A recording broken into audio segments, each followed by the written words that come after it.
नमस्कार, महाराष्ट्र के महानिर्णय में आप सभी का स्वागत है। मैं हूं आपके साथ प्रीति रघुनंदन। महाराष्ट्र में किसानों की अब तक की सबसे बड़ी कर्ज माफी की प्रक्रिया तेज हो गई है।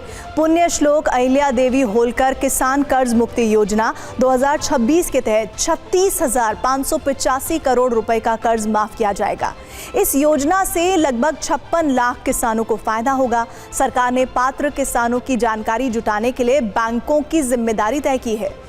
योजना को प्रभावी और पारदर्शी तरीके से लागू करने के लिए सहकारिता विभाग ने सभी व्यापारिक बैंकों और जिला केंद्रीय सहकारी बैंकों को दिशा निर्देश जारी किए हैं।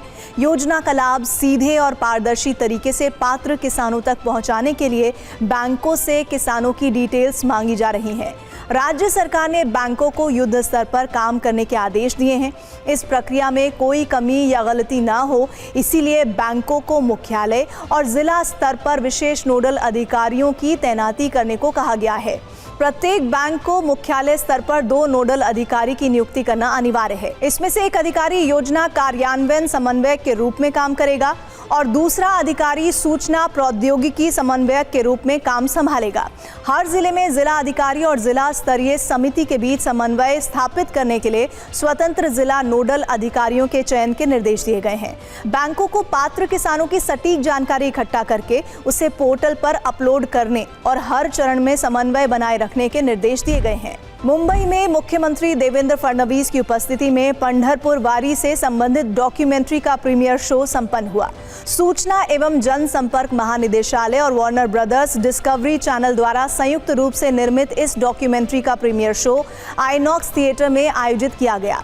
इस अवसर पर विधान परिषद के सभापति प्रोफेसर राम शिंदे, प्रमुख मंत्री और सूचना एवं जनसंपर्क महानिदेशालय के महानिदेशक ब्रिजेश सिंह उपस्थित थे। महाराष्ट्र के उप मुख्यमंत्री एकनाथ शिंदे ने निर्देश दिए हैं कि पुणे में सभी विकास कार्य तुरंत युद्ध स्तर पर पूरे किए जाएं।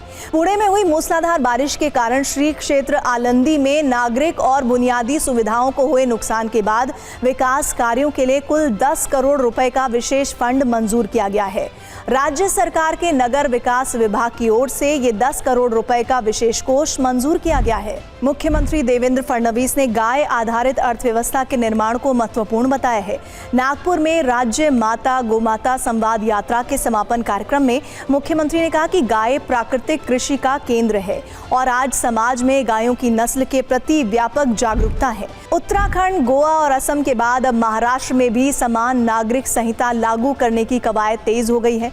राज्य सरकार ने इस कानून का ड्राफ्ट तैयार करने के लिए सुप्रीम कोर्ट के रिटायर्ड जज की अध्यक्षता में एक उच्च स्तरीय विशेषज्ञ समिति का गठन किया है। ये समिति जल्द से जल्द अपनी रिपोर्ट सरकार को सौंपेगी। मुख्यमंत्री देवेंद्र फडणवीस द्वारा विधानमंडल के अत्याधुनिक डिजिटल डैशबोर्ड का उद्घाटन किया गया। उप मुख्यमंत्री सुनेत्रा पवार ने कहा कि इस डैशबोर्ड के माध्यम से संसदीय कामकाज के लंबित मामलों की रियल टाइम समीक्षा की जा सकेगी। इससे सरकार और विधानमंडल के बीच समन्वय अधिक प्रभावी, गतिशील और जवाबदेह बनेगा।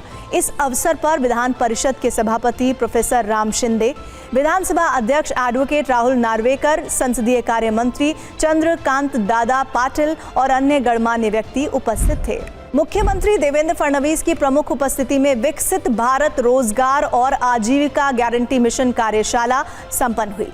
कार्यशाला के उद्घाटन कार्यक्रम में विधान परिषद के सभापति प्रोफेसर राम शिंदे, विधानसभा अध्यक्ष एडवोकेट राहुल नार्वेकर, उप मुख्यमंत्री सुनेत्रा, अजीत पवार और रोजगार गारंटी योजना मंत्री भरत गोगावले उपस्थित थे। महाराष्ट्र कर्नाटक राज्य सीमा विवाद पर उच्च अधिकार समिति की विशेष बैठक मुख्यमंत्री देवेंद्र फडणवीस की अध्यक्षता में संपन्न हुई। उप मुख्यमंत्री एकनाथ शिंदे ने कहा कि सीमा क्षेत्र की मराठी भाषी जनता के मुद्दों को लेकर महाराष्ट्र सरकार संवेदनशील है। उप मुख्यमंत्री शिंदे ने यह भी कहा कि सरकार इस समस्या के समाधान के लिए हर संभव प्रयास करेगी। बारामती में शिक्षा, महिला सशक्तिकरण और स्वास्थ्य क्षेत्र के विभिन्न महत्वाकांक्षी उपक्रमों का शुभारंभ किया गया। इस अवसर पर 10 लाख छात्राओं के लिए साइकिल वितरण अभियान की भी शुरुआत की गई। उप मुख्यमंत्री सुनेत्रा पवार ने कहा कि राज्य सरकार गर्भाशय ग्रीवा कैंसर मुक्त पुणे जागरूकता अभियान को प्राथमिकता से गति दे रही है। सुनेत्रा पवार ने महिलाओं से अपने स्वास्थ्य की अनदेखी न करने और नियमित जांच कराने का आह्वान किया।